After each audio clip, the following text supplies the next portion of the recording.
Dios te bendiga o les bendiga a todos primeramente y que la Santísima Virgen nos siga cubriendo de su amorosa presencia.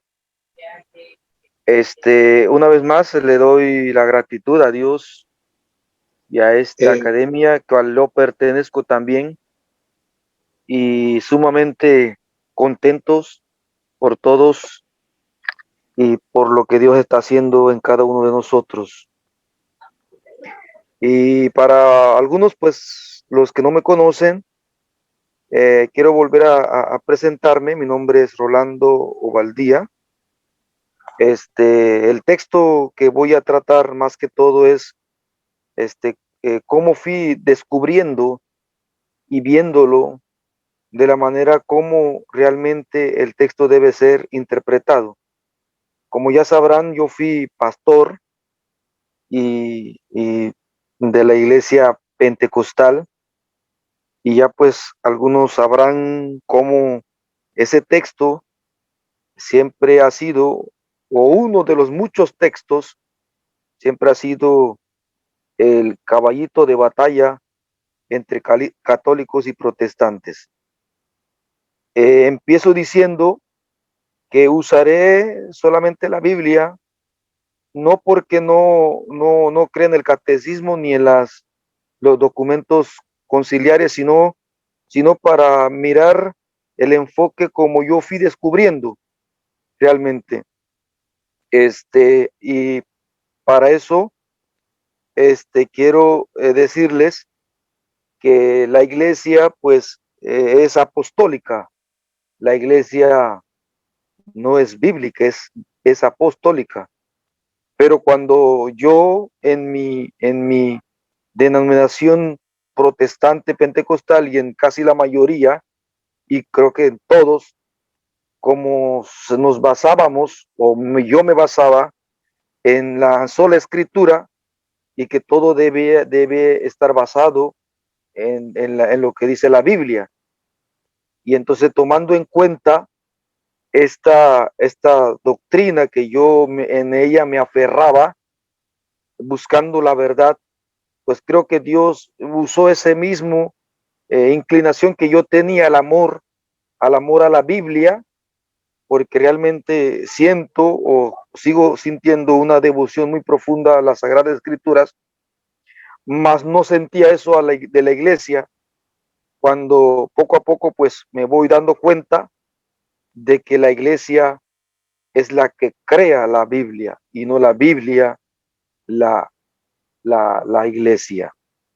Después, como ustedes sabrán, haber descubierto Mateo 16-18, entonces la siguiente pregunta de las muchas que tuve fue que si en ese texto de Mateo 18 la Iglesia Católica tenía toda la razón y tenía la genuina interpretación, entonces en otros textos debe haber una coherencia. Y Mateo 1, 2, 5, primera de Timoteo 2, 5, entonces empecé a volver a estudiar también. Y en ella, como tenía ya me habían enseñado en el Instituto Bíblico, un texto sin el contexto surge un pretexto. Entonces nuevamente yo tenía que volver a releer ese texto que muchas veces lo había utilizado para refutar al catolicismo romano. Y cuando yo fui adentrándome a esa escritura, a ese texto, poco a poco me vine a dar cuenta de que realmente la Iglesia Católica tenía razón, porque para mí, en primera vista, yo podía ver de que realmente tácitamente y muy claramente, diafanamente, primera Timoteo 2:5 dice, utilizando la versión Reina Valera de 1960, porque hay un solo Dios y un solo mediador entre Dios y los hombres, Jesucristo hombre. Cuando fui deteniéndome, como ya yo estaba acostumbrado de profundizar, me quedé mirando la palabra mediador, porque como ya yo sabía que no solamente Jesucristo era el mediador en la Iglesia Católica, sino que María también era la mediadora. Entonces me enfoqué en la palabra mediador. Entonces encontré que la palabra mediador viene del griego. Yo tengo un diccionario griego, una Biblia griega, viene del griego mesites. Mi mesites es una palabra más bien como árbitro, aquel que está en medio de las dos personas. Mesites viene de mediar, mesites, mediar. Y cuando descubro que esta palabra se encuentra 6 veces en todo el Nuevo Testamento, se encontraba o se encuentra aquí en 1 Timoteo 2 veces, perdón, una vez en 1 Timoteo, se encuentra 2 veces en Gálatas y se encuentra 3 veces en Hebreos. Esta palabra mediador, la palabra más exacta en griego, mesites. Si leemos en Gálatas, de primero Timoteo 2:5, que ya lo leímos, luego Gálatas 3:19, me encuentro que dice, y fue ordenada por medio de ángeles en manos de un mediador, mesites. Luego Gálatas 3:20 dice, y el mediador, mesites, no lo es de un solo, pero Dios es uno. En Hebreos 8:6 dice, pero ahora tanto mejor ministerio es el suyo cuando es mediador, mesites, de un mejor pacto establecido sobre mejores promesas. Y en Hebreos 9:15 igual así dice, así que porque es mediador, mesites, de un nuevo pacto, para que interviniendo muerte para la remisión de las transgresiones que había bajo el primer pacto, los llamados reciben la promesa de la herencia eterna. Y luego, por último, Hebreos 12:24 dice, a Jesús, el mediador, mesites, del nuevo pacto, y a la sangre rociada que habla mejor que la de Abel. Lo primero es que la palabra mediador en 1 Timoteo 2:5 no se encuentra únicamente ahí, sino que se encuentra en otros textos que ya lo hemos leído. En el Antiguo Testamento los hombres, los profetas, hacían esa función de mesites o mediador, como Moisés. También noto que en Job clama con toda su alma por una persona cuando sumida en la desgracia dijo de él y de Dios, no hay entre nosotros árbitros, o sea, mesites. Eso se encuentra en Job 9:33, utilizando el griego koiné de la Septuaginta. Ahora bien, si nosotros lo vemos el contexto del texto de 1 2:5, en el versículo 4, yo estoy utilizando, vuelvo, repito, la Reina Valera de 1906. Ustedes pues, pueden encontrar en la pantalla, en el versículo 4, mirando un poquito más arriba, dice, porque Él quiere que todos se salven y lleguen el conocimiento de la verdad. Y un poquito abajo del 5:6, que dice, que se entregue a sí mismo para rescatar a todos. La palabra rescatar es lo que significa salvar. O sea que hay un solo Dios y un solo mediador entre Dios y los hombres, Jesucristo, hombre, él también, como dice en la pantalla. Entonces, quiere decir que esa palabra, salvos, y venga el conocimiento de la verdad, luego el versículo 6, como dijimos, de rescate por todo lo cual se dio testimonio de sí. Ahora bien, antes de ir un poquito más al versículo 1, vamos a llegar ahí. Entonces aquí el apóstol Pablo está hablando claramente de que existe un solo mediador, que no hay otro mediador, sino el mediador de la salvación. Entonces la pregunta para mí fue, ¿por qué la Iglesia Católica considera a María también como mediadora? Para poder yo entender, claro está, vuelvo, repito y siempre lo digo en mis intervenciones y las veces que he estado explicando, de que yo creo que Dios tuvo piedad de mí, porque los prejuicios lo tenía tan grande que poco a poco yo tenía que ser muy objetivo para entender ese versículo. Ahora, para poder yo entender a María y con ese versículo que dice que no hay otro mediador, entonces, ¿por qué María es la mediadora? Entonces, tuve que ir a Lucas, a leer Lucas y el trabajo o la misión que tenía María como madre de Jesús. En Lucas leemos algo interesante. Lucas capítulo 1, versículo 41, yo observo y miro algo interesante. Dice, y aconteció que cuando oyó Elizabeth la salutación de María, la criatura saltó en su vientre y Elizabeth fue llena del Espíritu Santo. Quizás para algunos eso no le llamará mucho la atención, pero para mí esos textos empezó a tomar fuerza, tanta fuerza para mirar a la Santísima Virgen María, porque la visita de María Elizabeth y la salutación de María surte efecto. La voz de María, la exclamación de María, por decirlo así, tiene tanto poder, tuvo tanto poder, que hizo que la criatura en el vientre de Elizabeth saltara. Y no bastó con eso, sino que la voz de María provoca que Elizabeth sea llenada del Espíritu Santo. Entonces, este panorama me provoca mirar un poquito más a la Santísima Virgen.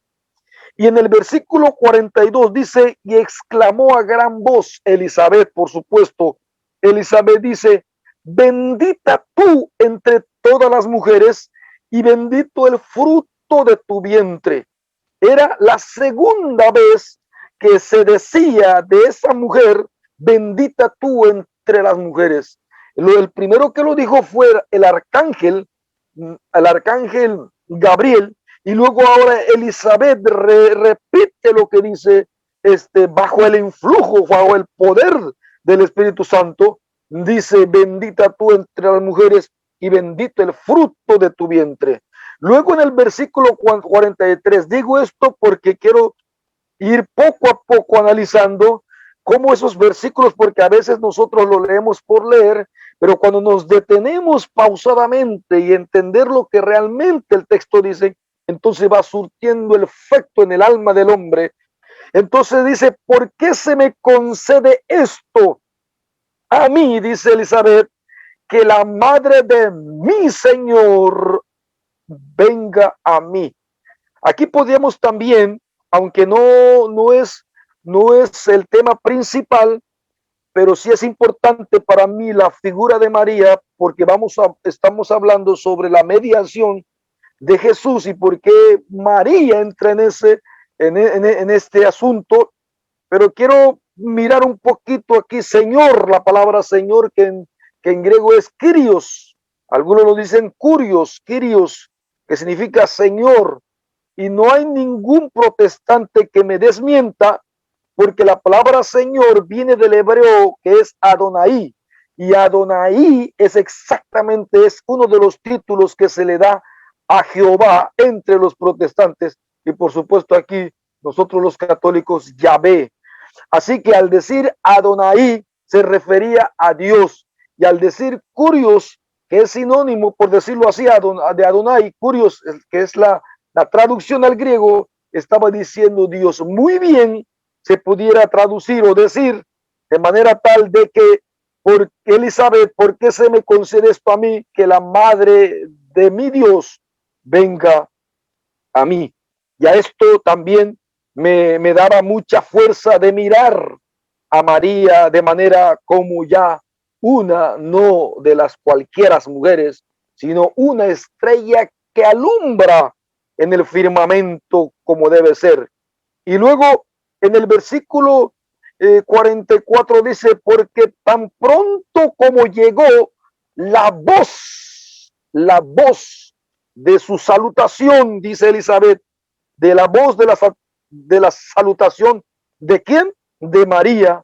A mis oídos dice, la criatura saltó de alegría en mi vientre. El versículo 45 dice, bienaventurada, Elizabeth dice, bienaventurada la que creyó. ¿A qué se refería Elizabeth? ¿O a quién se refería el escritor Lucas? Bienaventurada la que creyó. Y él se refería a María. ¿Por qué?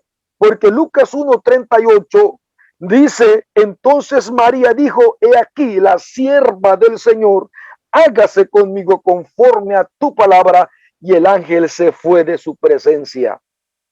En todo el Antiguo Testamento, cuando Dios obraba milagros en las personas, en la gente dudaba. Abraham, cuando Dios le habló a Abraham que él iba a tener su hijo Isaac, la mujer se rió. Sansón, cuando iba a nacer, también dudaron, pero la única que no dudó a lo largo de la historia fue María. Ella creyó, simplemente aceptó como tal. Y ella, por eso, el escritor dice, bienaventurada la que creyó. ¿Quién es el que creyó? María, esa palabra del Señor. Otra de los textos que me llamó nuevamente la atención para entender es la mediación de María en la boda de Canaán. En el versículo 5 dice, entonces María les dijo a los sirvientes, hagan todo lo que Jesús le diga. Ahí está la intervención.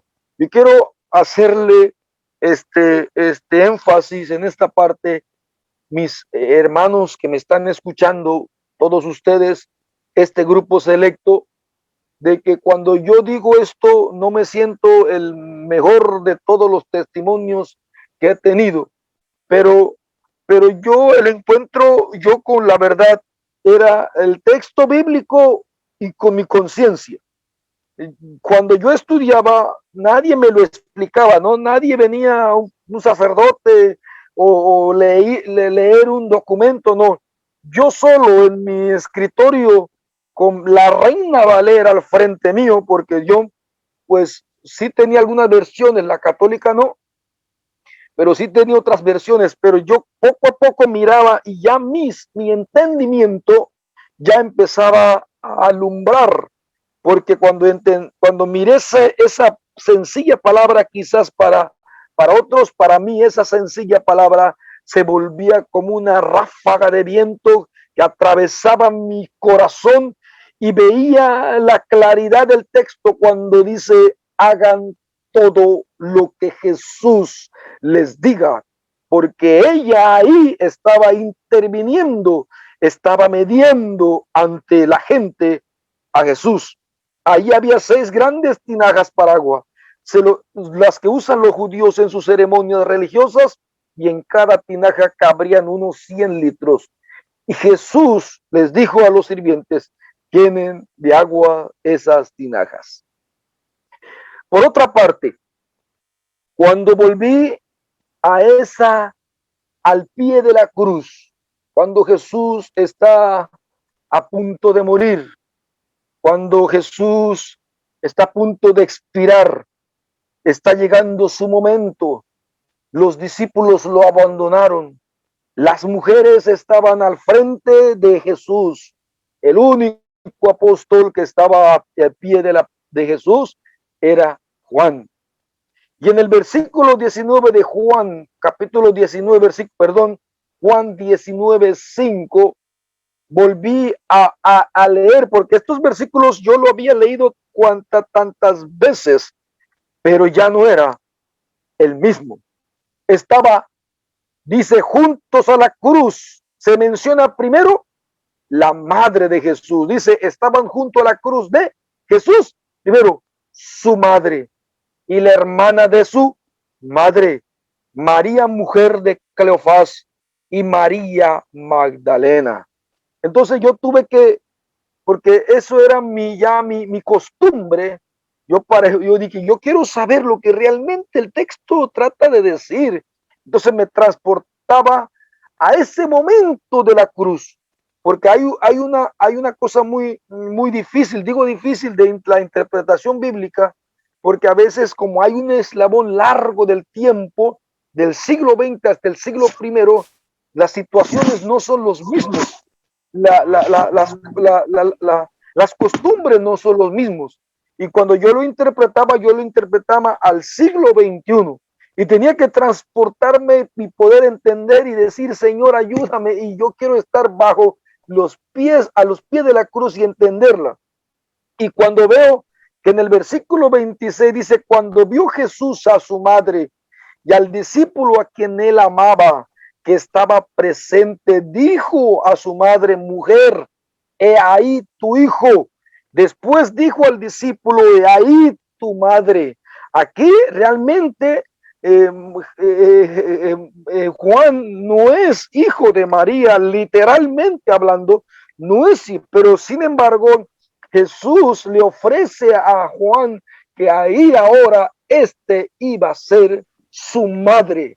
Lo estaba extendiendo y me llama la atención o me llamó la atención. Y desde aquella hora, esa palabra, desde aquella hora, el discípulo la recibió en su casa. Entonces Juan, como a mí me lo habían enseñado en el Instituto Bíblico, que el evangelio de Juan era un evangelio universal, era un evangelio de la iglesia. Entonces yo tenía que aceptar que Juan representaba a la iglesia y que cuando Jesús estaba diciendo a Juan, estaba diciendo a la iglesia, y que desde ese momento en la iglesia había recibido como su madre a María, la madre de nuestro Señor Jesucristo. Además de esto, quiero hacer mirar de que este momento de María, este momento cuando María está, ¿cómo es posible que a María no le haya surtido esa sensación como madre al ver a Jesús muriéndose? Tuvo que haber ocurrido. Entonces mi mente empezó a mirar de que aquí María tuvo que sufrir como estaba sufriendo Jesús.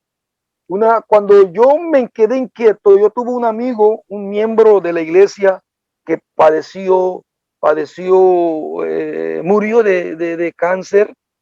murió de cáncer, era miembro de la iglesia, era un muchacho buenísimo. Él se estaba agonizando en sus momentos difíciles y yo visitaba a la mamá y yo estudiando ese texto le pregunté porque quería cerciorarme, porque claro, yo no soy mamá, yo soy padre y a veces nosotros no entendemos cuando de pronto, como decimos, no, los hombres, como las mujeres dicen, nosotros los hombres no saben qué es lo que significa parir, y eso es verdad, eso es una realidad. Con un solo dolor, los hombres nos asustamos, hay una interferencia. Entonces, ¿qué pasa? Yo le pregunto a esa madre que qué sentía al ver su hijo en esta condición, y decía ella, me siento imposibilitada, él sufriendo y yo sufriendo y sin no poder hacer nada. O sea, eso me fui dando cuenta de que la que sufría más era la mamá, porque no era un sufrimiento de la carne, sino que era un sufrimiento del alma que es más potente. Y entonces, por eso me acordé de Simón, la profecía de Simeón en Lucas 2:34, creo que dice así, y les dijo Simeón, y dijo a su madre María, y aquí está puesta para caída y para levantamiento de muchos en Israel, y para señal que será contradicha. Y el versículo 25 dice, y una espada traspasará tu misma alma. Esa espada que iba a traspasar, entonces yo lo relacioné a María, que en ese momento debajo de la cruz el alma de María también era partícipe de esa salvación, que era cooperadora de esa mediación. Entonces dice, para que sean revelados los pensamientos de muchos corazones. Y ahora aquí, antes de ver la maravillosa obra de María, quiero decirle que tengo aquí unos textos que quería mirar de manera que podamos, cómo pues yo, Rolando, pudo comprender la importancia en el grado de la salvación, en el grado de la misión de María en la obra redentora de Jesús. Si bien es cierto de que Jesús es el único mediador, sí es cierto. Sin embargo, María es mediadora de la salvación también, y lo aseguro, de la salvación, porque, pero no en el grado de Jesús, sino como subordinada, cooperando con Jesús. Ella no es la única mediadora, ella es parte secundaria de la primera, que es Jesús. Entonces, ¿por qué razón yo digo y entendí eso de que María, que no había problemas de comprender de que María es mediadora? Porque, porque en algunas partes de mis mensajes yo decía que nosotros como creyentes somos también partícipes de la salvación. Perdón, somos mediadores de la salvación. ¿En qué sentido? O sea que el creyente es llamado a ser mediador en la misión salvadora de Cristo. Eso se encuentra en Hechos capítulo 13, versículo 47. Dice, cuando Dios le dice a Pablo, te he puesto como la luz de los gentiles para que lleves la salvación hasta el fin de la tierra. Dios utiliza medios humanos para salvar, porque Jesús no puede venir en cuerpo glorificado hasta aquí en la tierra y predicar a las personas para salvarse. Él ya hizo lo que tenía que hacer, pero él utiliza seres humanos para que sean medios de salvación. Entonces, cuando yo comprendo que yo también soy mediador de la salvación en la evangelización, cuánto mayor razón María, que fue la mediación para que Dios obrara un milagro en el vientre de María y pudiera venir a la tierra nuestro Salvador. Judas 1:23 dice, a otros tratad de salvarlos arrancándolos del fuego.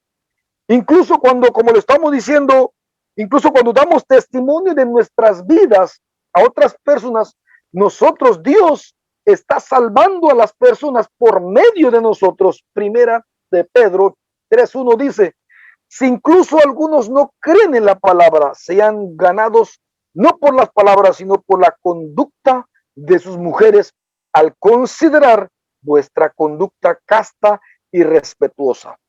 O cuando damos testimonio de su palabra, Marcos 5:19, vete a tu casa donde los tuyos y cuéntales lo que el Señor ha hecho contigo y que ha tenido compasión de ti. Todos los creyentes son mediadores de la salvación cuando intercedemos por medio de la oración. Y aquí hay que anunciar también, decir que en 1 Timoteo capítulo 2, versículo 5, como le dije al principio, el contexto del texto no solo habla de la mediación salvadora de Jesús, sino que en el versículo 2, aquí Pablo exhorta a nosotros que debemos ser mediadores en la oración.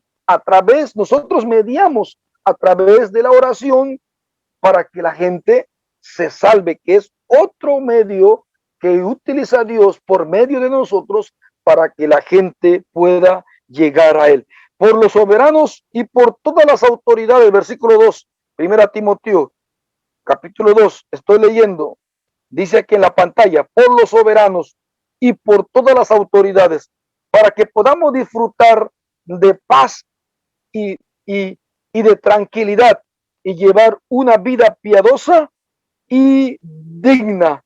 Esto es bueno y agradable a Dios, nuestro Salvador.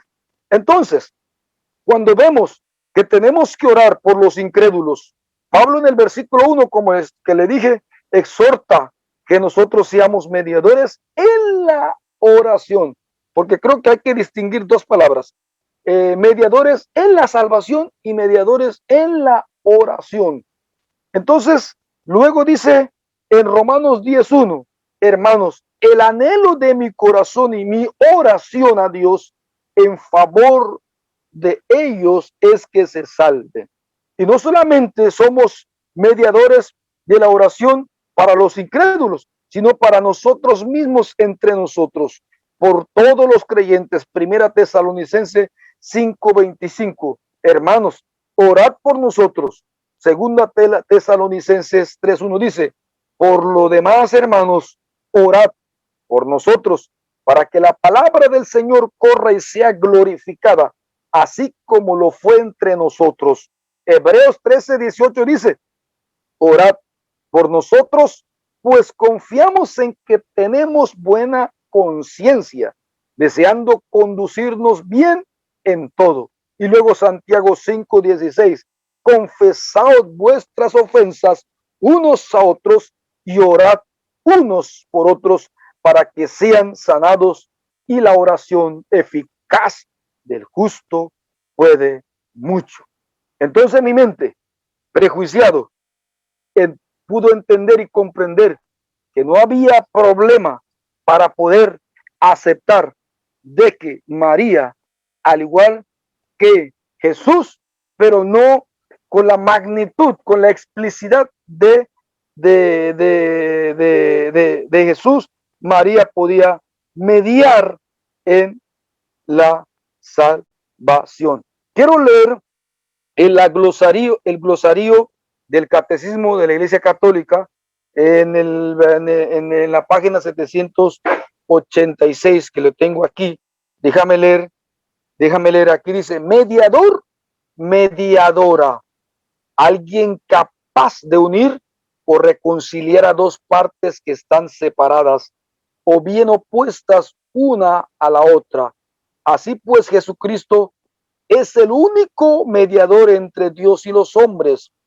Con su ofrecimiento sacrificial se ha hecho el sumo sacerdote y único mediador que nos ha conquistado el acceso a la gracia salvadora de Dios para la humanidad.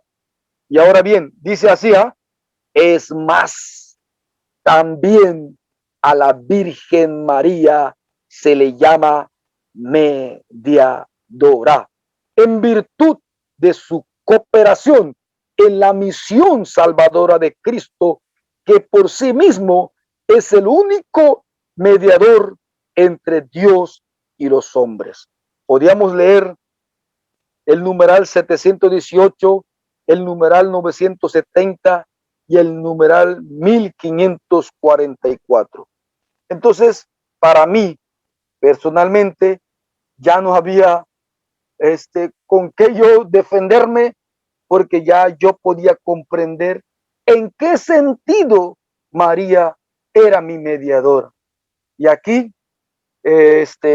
ustedes, pues yo no digo que lo sé todo, siempre digo que sigo aprendiendo, sigo leyendo los documentos, sigo leyendo el catecismo, pero la Biblia, cuando dice en Juan 14:7, 14:7, que creo que es así, si no me equivoco, dice así, porque hay un solo Dios y un solo mediador entre Dios y el hombre. Yo hago la imaginación aquí ve. Dios, entre Dios y el hombre, en medio del Dios y el hombre, el único mediador es Jesús. No hay intermediario, no hay, solamente Jesús. Pero el mediador entre el hombre y Jesús, no entre Dios, sino entre Jesús es en grado mayor María, por la misión que tiene, y luego sus santos. Y así vamos bajando de grado hasta el laico que está consagrado puede mediar. De ahí yo entiendo de que María es mediadora entre Dios, perdón, entre Jesús y el hombre. O sea que María nos lleva, nos conduce a Jesús y Jesús nos conduce al Padre. Creo que luego leí un libro de un Magrath, no sé, no me acuerdo, de un buen libro que nuestro distinguido don Luis me dio sobre la Virgen María, que dijo que el camino más rápido para llegar al cielo era la de María, porque María te lleva a Jesús, te lleva a Jesús. Si tú vas directo a Dios, nadie puede ir directo a Dios, porque ahí está Jesús. Jesús es el para mediar. Pero entre Jesús y el hombre, María, nuestra madre, cuánto más razón, cuánto más delicadez, cuánta alegría, cuánta, eh, cuánta ternura yo puedo acudir a María y decir, María, sea tú mi mediadora.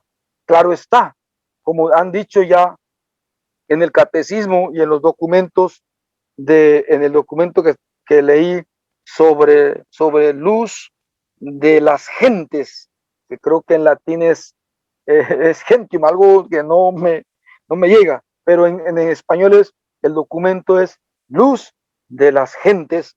Han hablado en el catecismo de que María es nuestra auxiliadora, nuestro socorro, nuestra intercedora en la oración. Ella nos intercede en la oración, nos media también en la salvación, pero no, vuelvo, repito, no en el grado tal como Jesús, sino en esa ternura como madre, como auxiliadora. Por eso es, es ir pronto a María y pedirle a nuestra Santísima Madre que nos ayude. Y aquí entro también diciendo, ya estoy terminando, que creo que fue la intervención de la Virgen María, porque siento que es así, porque yo no sabía, después me dijeron que el 1 de enero es la fiesta de la Santísima Virgen María y fue el 1 de enero de 1917, perdón, de 2017, donde yo renuncié por completo y yo me adherí públicamente a la Iglesia Católica, aceptando las verdades de la Iglesia, de cómo la Iglesia interpreta las sagradas escrituras. Y ahora yo, pues, sencillamente obedezco las interpretaciones de la Iglesia. Si hay en este momento algo que yo he interpretado mal, pues vosotros que estáis siempre por delante de mí, con humildad aceptaré su corrección, porque yo creo que la autoridad lo tiene la Iglesia, que siempre recurre a la Biblia y a los padres de la Iglesia. Y ese es lo que quería explicar en mi intervención de cómo yo vi 1 Timoteo capítulo 2 versículo 5 sobre lo que dice, porque hay un solo Dios y un solo mediador entre Dios y los hombres, que la Iglesia Católica, la doctrina, la enseñanza, no hay contradicción con la Biblia. Al contrario, todo lo alrededor es cristocéntrico.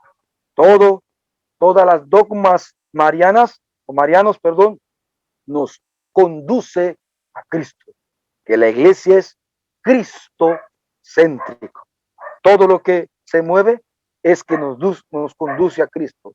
María nos lleva a Cristo.